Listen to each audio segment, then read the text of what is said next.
Genesis 38. Judah and Tamar.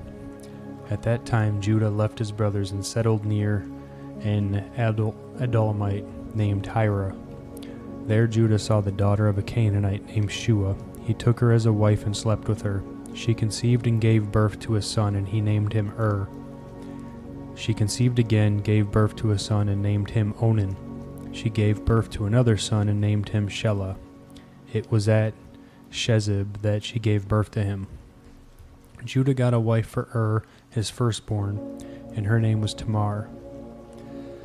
Now Judah's firstborn, was evil in the Lord's sight, and the Lord put him to death. Then Judah said to Onan, "Sleep with your brother's wife, perform your duty as her brother-in-law, and produce offspring for your brother." But Onan knew that the offspring would not be his, so whenever he slept with his brother's wife, he released the semen on the ground so that he would not produce offspring for his brother. What he did was evil in the Lord's sight, so he put him to death also. Then Judah said to his daughter-in-law Tamar, "Remain a widow in your father's house until my son Shelah grows up," for he thought he might die too, like his brothers. So Tamar went to live with in her father's house. After a long time, Judah's wife, the daughter of Shua, died.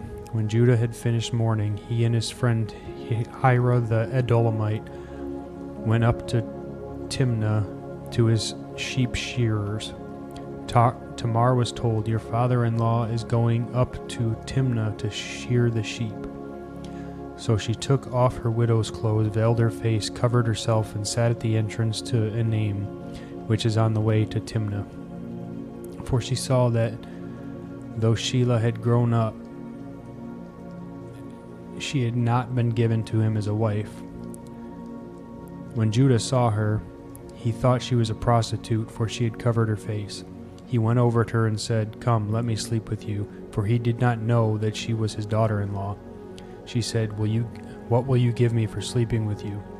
"I will send you a young goat from my flock," he replied. But she said, "Only if you leave something with me until you send it." "What should I give you?" he asked. She said, "Your signet ring, your cord, and the staff in your hand." So he gave them to her and slept with her, and she became pregnant by him. She got up and left, then removed her veil and put her widow's clothes back on. When Judah sent the young goat by his friend the Adullamite in order to get back the items he had left with the woman, he could not find her.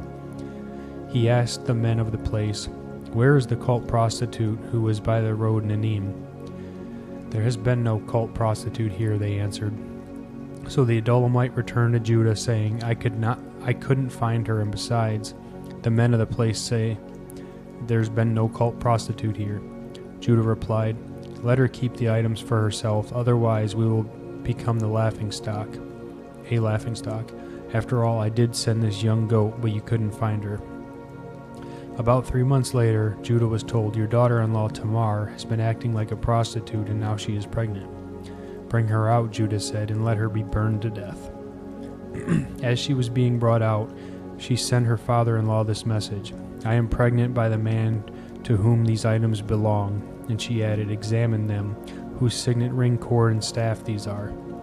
Judah recognized them and said, "She is more in the right than I, since I did not give her to my son Shelah, and he did not know her intimately again." When the time came for her to give birth, there were twins in her womb.